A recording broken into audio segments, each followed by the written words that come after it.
सभी को जय माता दी।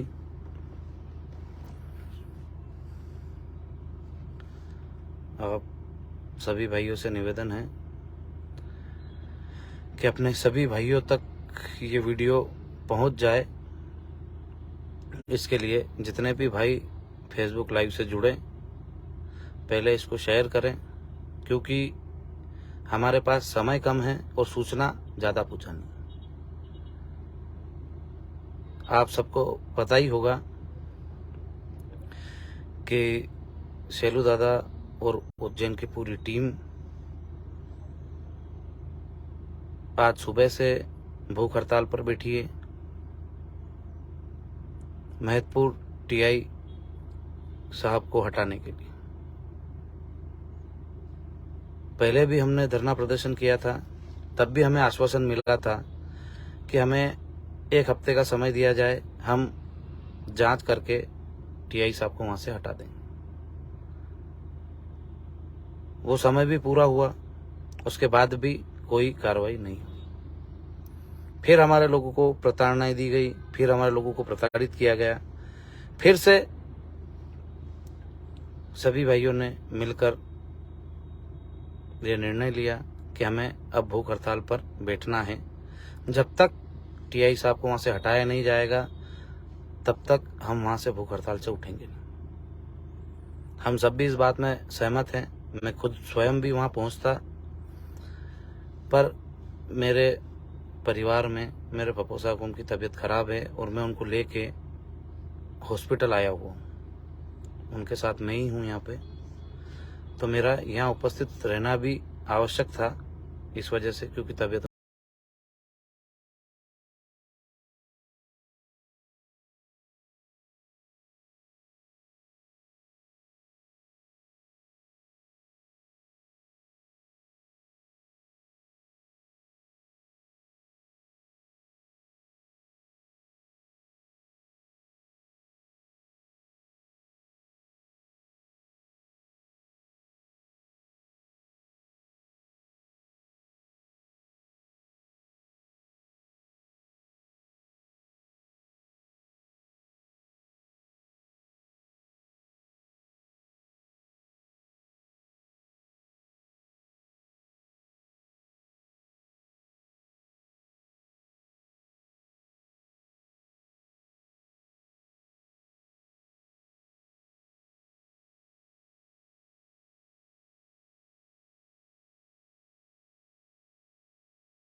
शक्ति का प्रयोग करें और उनके साथ मारपीट करें।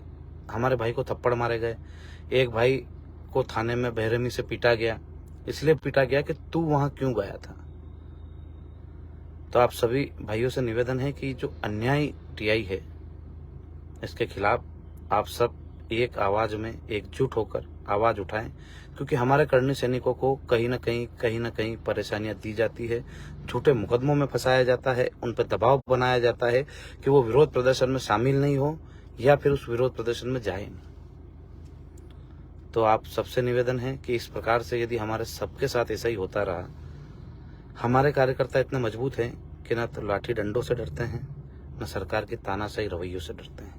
मुझे आप पर भी पूरा भरोसा है कि अभी तक आपने अन्याय के खिलाफ, अधर्म के खिलाफ लड़ाई लड़ी है, आगे भी आप पूरी ताकत के साथ लड़ेंगे। जो हमारे टीआई साहब हैं वो लाखों की बंदी भी लेते हैं। ये आप महतपुर और आसपास के जो भाई हैं जो वहाँ रहते हैं, किसी भी समाज से हों, हमने सर्व समाज के भाइयों को आमंत्रित किया है। क्यों आमंत्रित किया? क्योंकि सर्व समाज के भाई उनसे प्रताड़ित हैं। छोटे छोटे मुकदमों में बनाकर उनसे पैसे हटे जाते हैं। ये किसी को बताने की आवश्यकता नहीं, महतपुर के जो लोग हैं वो सब जानते हैं कि किस प्रकार से वसूली चलती है, किस प्रकार से लोगों को डरा धमका कर वसूली की जाती है, किस प्रकार से अवैध कब्जों में छुड़वाने के लिए पैसे लेके छुड़वाए जाते, कहाँ कब्जे करवाने हैं, जो भी चीज़ें होती हैं आप सबको पता है कि किस प्रकार से वो रिश्वतखोरी करते हैं। तो मैं तो एक ही बात जानता हूँ कि हमारे भाई जब मजबूती के साथ वहाँ डटे हुए हैं उस तानाशाही टीआई के खिलाफ, तो आप सबको भी उनका साथ देना चाहिए। और मुझे लगता है कि वो एसपी साहब पर भी भारी हैं टीआई साहब, कि एसपी साहब से निवेदन कर रहे हैं। पिछले वाले एसपी साहब से भी निवेदन किया था कि साहब इनने ऐसा ऐसा करा है, वीडियो भी ले जाके दिया था कि साहब इनने मारपीट करी है, आप इनको हटा दो, वो भी नहीं हटा पाए। अभी नए साहब आए हैं, वो बोल रहे कि मैं अभी आया हूँ। तो मैं आपसे कहना चाहता हूँ साहब कि प्रशासन का व्यक्ति आता जाता रहता है, पर दूसरे अधिकारी भी रहते हैं, उनने भी कमेंटमेंट किया था कि आप अभी धरना प्रदर्शन मत करो, आप यहाँ बैठे हो, यहाँ से चले जाओ, हम इस पर कार्रवाई करेंगे, इनको भेज देंगे यहाँ से, पर अभी तक नहीं भेजा गया है, क्योंकि वो मोटी बंदी सबको बांट रहे हैं, नीचे से लगा के ऊपर तक पैसा पहुंचाते हैं, इसीलिए उनको वहां से हटाया नहीं जा रहा है। वरना इतना विवादग्रस्त होने के बाद व्यक्ति को कम से कम लाइन तो भेज ही दिया जाता है कि जब तक आपकी जांच नहीं होती है तब तक आप लाइन में रहो, पर इस प्रकार की भी कोई व्यवस्था नहीं है। चाहे आप भूख हड़ताल करो, चाहे वहाँ भूख हड़ताल करते करते आपके प्राण त्याग दो, पर सरकार को, प्रशासन को कोई फर्क नहीं पड़ता। सरकार को इसलिए फर्क नहीं पड़ता, सरकार का दबाव होगा एसपी साहब के ऊपर, क्योंकि सरकार का आदमी टीआई, सरकार के इशारों पर, मुख्यमंत्री जी के इशारों पर उन्होंने मुकदमे बनाए, हमारे भाइयों को पीटा, और कहीं ना कहीं भ्रष्टाचार कर रहे हैं तो भी उन्हीं के इशारों पे कर रहे होंगे। तो मेरा आप सभी से निवेदन है कि यदि हमें अन्याय के खिलाफ लड़ना है तो एक अकेला व्यक्ति अन्याय के खिलाफ नहीं लड़ सकता। आप आसपास में महिदपुर से, नागदा से,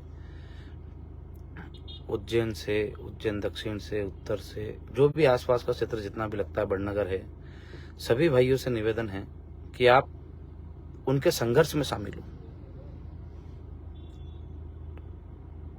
वो जो अन्याय के खिलाफ लड़ाई लड़ रहे हैं उस लड़ाई में शामिल हो, न्याय का साथ दें, धर्म का साथ दें और धर्म की ध्वजा फहराएं, ताकि ऐसे जो टीआई हैं जो अन्याय करते हैं अपने भाइयों के ऊपर, उनको सबक मिले, जो भ्रष्टाचार करते हैं उनको सबक मिले। और ऐसे भ्रष्टाचारियों के खिलाफ आप और हम नहीं बोल पाए तो कहीं ना कहीं हमें भी अफसोस रहेगा कि हम कौन सी लड़ाई लड़ रहे हैं। आपको सबको वहां उपस्थित होना चाहिए, पहुंचना चाहिए और अपने भाइयों का साथ देना चाहिए। यदि हम सब वहां पहुंचेंगे, हम सब उस लड़ाई को लड़ेंगे, तो ही हमारी विजय होगी। हम 8 जनवरी का आंदोलन भी पूरी ताकत के साथ लड़े थे, और ये जिसको भी मुगालदे हों कि वहाँ कोई नहीं पहुंचेंगे, कोई नहीं आएंगे, ये अभी इधर उधर हैं, मुझे किसी भी परिस्थिति, किसी भी स्थिति परिस्थिति का सामना करना पड़े, परिवार को छोड़कर यदि समाज के साथ आके खड़ा रहना पड़ेगा तो मैं परिवार को छोड़ के पहले वहां आके खड़ा रह जाऊंगा। और हमारे भाइयों को कुछ हो गया तो इसकी जवाबदार भी सरकार और प्रशासन रहेगा। आप सभी भाइयों से निवेदन है कि आप वहां पहुंचे, और मेरी जरूरत लगेगा कि मुझे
वो लोग भारतीय जनता पार्टी के हैं, कांग्रेस के भी लोग हैं, हर दल के, हर विचारधारा के लोग हमारे साथ जुड़े हुए हैं। हर व्यक्ति ये सोचना कि क्या आप सब आए थे तो आप सबके साथ धोखा नहीं हुआ है? क्या आप और हमको सरकार ने वहां आकर मांगे नहीं मानी थी? उनका भी वीडियो उस समय का, वो वीडियो भी फेसबुक पे देखो, आप जाकर उनका पत्र भी देखो कि क्या उन्होंने नहीं कहा था कि हम आपके 18 मांगों को मानते हैं, हमारी सहमति बन रही है, हम इनको पूरा करेंगे 2 महीने में, और उसके बाद बदल जाना और उसके बाद मुड़ के भी नहीं देखना। सरकार खुद चाहती है कि हमारे पास आई नहीं। लोग बोलते हैं कांग्रेस के साथ जा रहे हैं, हम कांग्रेस के साथ कभी नहीं गए। पहली प्राथमिकता, पहली प्रायोरिटी हमने भारतीय जनता पार्टी को दी। जब वो हमारे पास आए तो हमने उसको सरलता से स्वीकार किया और हमने कहा कि आप पूरा करो। पहला मौका भारतीय जनता पार्टी को दिया है। अब जब आप पूरा नहीं कर पाए, जब आप आपकी बातों से पलट गए, आपके वादों से पलट गए, तब जाकर हमने वापस कहा कि हम भारतीय जनता पार्टी को वोट नहीं करेंगे। यदि आप कर देते तो हम आपके खिलाफ नहीं जाते। अब आपने नहीं करा है तो हमारे पास बहुत सारे दल पड़े हैं, सबको हम हमारा जो 18 सूत्री मांगे हैं वो दे रहे हैं। जो पूरा करेगा उसके साथ जाएंगे। और हमने पहले भी कहा था, वहां से भी कहा था कि डंके की चोट पे राजपूत हैं, धोखा नहीं करेंगे किसी के साथ। डंके की चोट पे खुले मैदान में आएंगे और खुले में काम करेंगे, जिसका भी करेंगे। तो आप सभी भाइयों से निवेदन है कि उज्जैन में सेलूदा, जयराज बना और पूरी टीम, हर एक वो करनी सैनिक जो वहां भूख हड़ताल पे बैठा है, उस भाई के लिए और उस अन्यायी अधर्मी टीआई के खिलाफ वहां धरना स्थल पे पहुंचे और उनको मजबूत करें। सरकार को और प्रशासन को बताएं कि हम कहीं से कहीं तक कमजोर नहीं हैं। हम आएंगे तो माहौल भी बदलेगा और टीआई भी बदलेगा। पर हम सोच ले कि हम घर बैठे रहें और हमारे भाइयों को बोले कि आप लड़ाई लड़ो, आप लड़ाई लड़ो, तो कभी परिवर्तन नहीं आएगा। हर व्यक्ति में राम है, हर व्यक्ति में महाराणा प्रताप है, हर व्यक्ति में भगत सिंह है। उसको खुद को अपने अंदर जगाना पड़ेगा और वहां पहुंचना पड़ेगा। वो लड़ाई को खुद जाके लड़ना पड़ेगा, तब जाके परिणाम आएंगे। तो आप सभी भाइयों से निवेदन है कि उन भाइयों का हौसला बढ़ाएं, उनके साथ खड़े रहें और अपनी लड़ाई को मजबूती से लड़ें। और जरूरत पड़ेगी तो पूरे मध्य प्रदेश के भाइयों को बुलाएंगे। पर सबसे पहले आपका कर्तव्य है कि आप जो उज्जैन जिले के जितने भी करनी सैनिक हैं वो वहां पहुंचे। और उसके बाद भी सरकार या प्रशासन नहीं मानता है तो पूरे मध्य प्रदेश के करनी सैनिकों से आह्वान करेंगे कि वो सभी वहां पहुंचे। इसी के साथ जय माता दी, जय मां करनी। आप सभी भाइयों से निवेदन है कि समय कम है, इसको सभी भाइयों तक पहुंचाना है। आपको पता है मैं कभी भी बोलता नहीं हूं कि इस लाइव को शेयर करो, आपको अच्छा लगे तो आप शेयर करना, यही बोलता हूं। पर आप सभी भाइयों से निवेदन है कि इसको ज्यादा से ज्यादा शेयर करें ताकि अपने हर एक भाई तक ये आवाज पहुंच सके, क्योंकि अपन इतने फोन सभी भाइयों को नहीं लगा सकते हैं। हर व्यक्ति फोन लगाएगा तब भी जाके हम सभी भाइयों तक नहीं पहुंचा पाएंगे। सोशल मीडिया एक जरिया है अपनी बात को अपने भाइयों तक पहुंचाने का। तो सभी भाइयों से हाथ जोड़कर निवेदन है कि अपने भाइयों की ताकत बढ़ाएं, हौसला बढ़ाएं और उनके पास पहुंचे और धरना स्थल पर धरना प्रदर्शन में शामिल हो। सभी भाइयों को जय सिया राम, जय माता दी, जय मां करनी।